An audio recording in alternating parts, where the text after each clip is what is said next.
سورہ نساء میں اس آیت کو اتنا بڑا درجہ حاصل ہے کہ اگر کوئی شخص اس آیت کو جان لے اور سمجھ لے تو اس کے لیے آقا علیہ الصلوۃ والسلام کی ذات اقدس کو پہچاننا بڑا آسان ہو جائے گا۔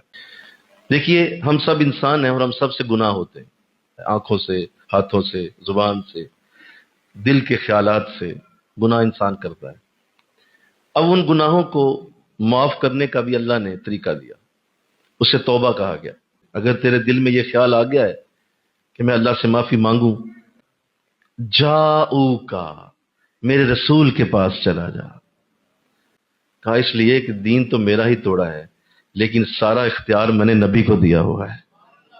وہ خود کر سکتا تھا معاف، وہ کہتا بھی ہے کہ میں رحیم ہوں، میں تواب بھی ہوں، لیکن اس کے باوجود کہیں نہ کہیں چانس موجود ہے، کیونکہ اس کا ایک نام جبار بھی ہے اور قہار بھی ہے۔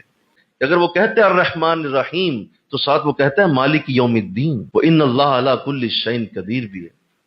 تو کہیں نہ کہیں یہ چانس موجود تھا کہ یہ بندہ اپنی توبہ سے محروم ہو جاتا، اس لیے کہا کہ میرے پاس نہ ہو، رسول کے پاس چلے جاؤ۔ بولا وہاں کیا ہے؟ کہا وہاں کیا ہے سنو، وما ارسلناک الا رحمتا للعالمین، ہم نے صرف اور صرف رحمت بنا کے آپ ہی کو بھیجا ہوا ہے۔ حضرت علی رضی اللہ تعالیٰ عنہ آپ اس کے راوی ہیں۔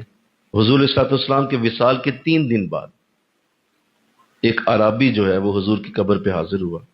حضرت وہ روتا ہوا آیا اور وہ کہنے لگا کہ میں تو اس لیے حاضر ہوا ہوں کہ قرآن میں اللہ نے ارشاد فرمایا ہے کہ جب بھی کوئی رسول کے دربار میں جا کے معافی مانگے گا تو اللہ اسے معاف کر دے گا۔ ظاہری حیات کے ساتھ تو آپ موجود نہیں، تو آپ فرماتے ہیں میں نے دیکھا کہ وہ حضور کی قبر سے لپٹ گیا اور حضور کی قبر کی مٹی اپنے سر پہ ڈالنے لگا، اور اس حد تک وہ آنسو بہا رہا تھا کہ مجھے اس پہ رحم آیا، اور یوں کہتا رہا کہ مجھے معافی دی جائے، مجھے معافی دی جائے، یہاں تک کہ قبر سے آواز بلند ہوئی کہ تجھے معافی کی، بخشش کی نوید ہے۔ آپ جب بھی مدینہ جائیں تو آپ کی بارگاہ میں اس آیت کو ضرور پیش کیجیے گا۔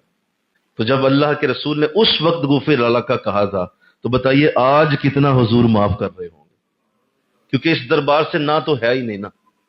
جاؤ کا، اب سنیے، جب تک رسول ظاہری موجود تھے تو تب تو سمجھ آتی ہے، لوگوں کو کہا گیا کہ حضور کے پاس چلے جائیں۔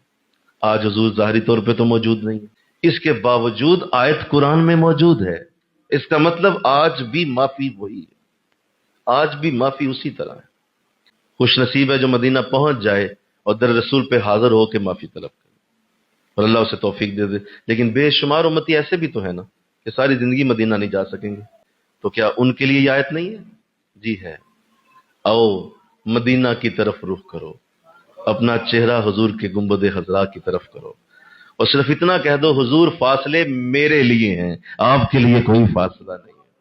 آپ تو وہ ہیں جن کے لیے اللہ نے قرآن میں ارشاد فرمایا کہ نبی تمہاری جانوں سے بھی زیادہ تمہارے قریب ہے۔ تو لہذا تسلی رکھیے، اگر کوئی یہاں سے بھی جاؤ کا پہ عمل کرتا ہے تو اللہ کی بارگاہ سے سند اس کے لیے بھی ہے۔ آقا علیہ السلام نے حضرت معاذ بن جبل رضی اللہ تعالیٰ عنہ سے یہ بات فرمائی کہ دنیا میں جہاں مجھے کوئی پکارتا ہے میں خود اس کی فریاد سن لیتا ہوں۔ سورہ والضحیٰ میں ذکر کیا وَأَمَّا السَّائِلَ فَلَا تَنْهَرْ، اے نبی دھیان کرنا، میں نے کہہ دیا ہوا جاؤ کا، لوگ آئیں گے اب آپ کے پاس، اے نبی جھڑک نہ دینا انہیں، میرا اور آپ کا سفارشی حضور کے سامنے اللہ ہے۔